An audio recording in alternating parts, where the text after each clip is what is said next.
жерді. Қарасаңыздар, мынау карьерлердің үстінде қалан салып қойған. Мына орыстар.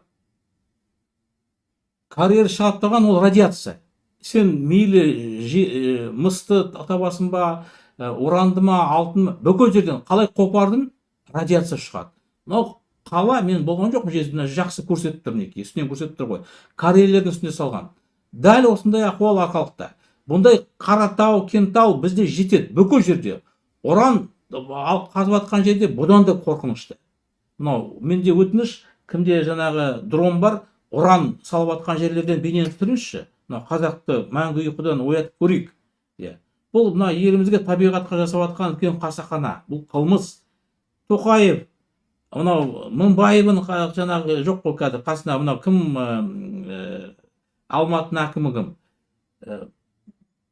Барлығы да бірнеше миллион долларға ақшаларын легализацияны жасап алды. Мынау Астанада олар не үшін ашты жаңағы Астана финанс деген жаңағы легализация жасау үшін.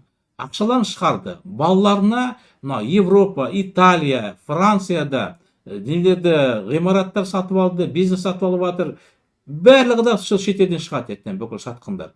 Мына қазақ сорлы қаласының ортасында бүкіл жерде радиация шығып тұрады. Бүкіл жерде, бүкіл Қазақстан бойынша мына жел көтеріп тұрады да радиацияны ұрып тұрады. Мына Жезді сияқты, Арқалақ сияқты, басқа қалалар сияқты. Мінекей. Біздің мінекей сүмірейгеніміздің ынжықтықтың кесірі.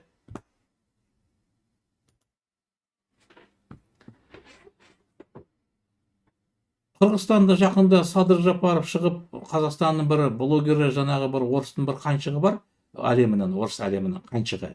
Сол жаңағы сын жасаған американдармен ме, Канадамен ба, бұлар уран табайын деп. Сөйтіп олар сынап, ойбай сендерді улайын деп жатыр деп, сонда Садыр Жапаров шыңғыра шықты. Ол білет, қырғыз халқына мынандай нақты ақпарат түссе, биліктер қасақана жасайын деп жатыр деп. Болды, қопарып тастайды. Ал бізде халық, мінеке 20 миллион халық бар, біз қырғызға да тұра алмаймыз. Қараңыздар, қырғыздың деңгейіне жете алмаймыз. Кезінде мақтанып жүреміз, менсінбейміз өзінше кезінде. Өзбек бауырларымызды, қырғыз бауырларымызды, түркмен. Ал мына жетіскен түрлеріміз ең сорлы ынжық ұлтқа айналдық.